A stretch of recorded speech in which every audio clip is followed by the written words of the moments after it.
অন্যান্য দেশের মতো বাংলাদেশের ওপরেও শুল্কের পরিমাণ ঘোষণা করেছেন আমেরিকার প্রেসিডেন্ট ডোনাল্ড ট্রাম্প। স্থানীয় সময় অনুযায়ী বৃহস্পতিবার হোয়াইট হাউস থেকে ওই শুল্কের তালিকা প্রকাশ করা হয়েছে।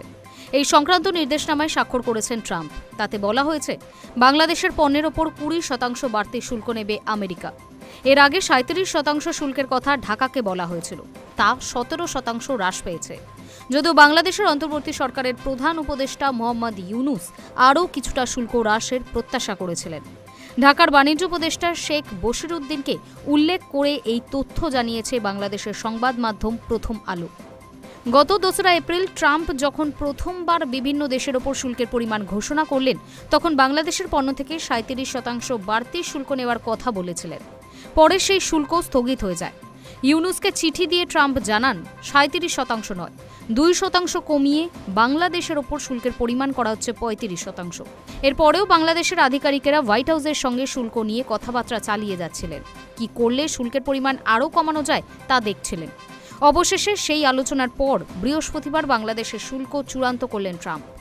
জানালেন, আমেরিকার বাজারে কোনো পণ্য বিক্রি করতে হলে বাংলাদেশকে 20% হারে শুল্ক দিতে হবে। ট্রাম্পের ঘোষণার প্রত্যাশা পূরণ না হলেও একেবারে হতাশ নয় ঢাকা। বশিরউদ্দিন বলেছেন, 20% শুল্কে আমরা প্রতিযোগিতামূলক অবস্থায় থাকব।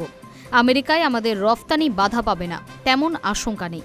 তবে আমরা 20%-এর নিচে শুল্ক প্রত্যাশা করেছিলাম। বস্তুত এই 20% শুল্ক বাড়তি।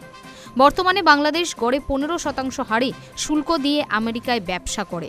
ফলে ট্রাম্পের বাড়তি শুল্ক প্রযুক্ত হলে ঢাকাকে মোট 35% শুল্ক দিতে হবে। বাংলাদেশ সংবাদ মাধ্যমগুলি জানাচ্ছে, আগামী 7ই আগস্ট থেকে এই বর্ধিত শুল্ক কার্যকর করা হবে। এখনও ট্রাম্প প্রশাসন সে বিষয়ে কিছু জানায়নি। যদিও এই বাণিজ্য চুক্তিকে ঐতিহাসিক আখ্যা দিয়েছেন ইউনুস। বলেছেন, শুল্ক হার 20% করা হয়েছে। আগে আরোপিত শুল্কের চেয়ে তা 17% কম।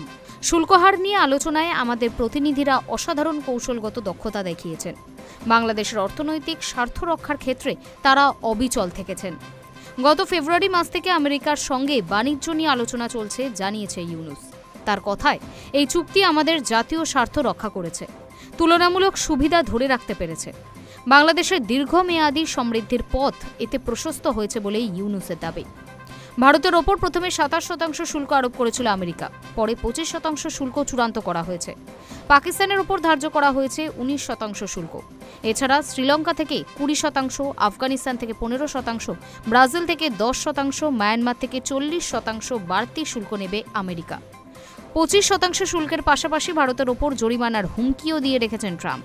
রাশিয়ার সঙ্গে ভারতের বাণিজ্য সম্পর্ক নিয়ে তিনি রুষ্ট। সেখান থেকে খনিজ তেল ও অস্ত্র আমদানির কারণে ভারতের ওপর বাড়তি আরও শুল্ক চাপানো হতে পারে। High news network.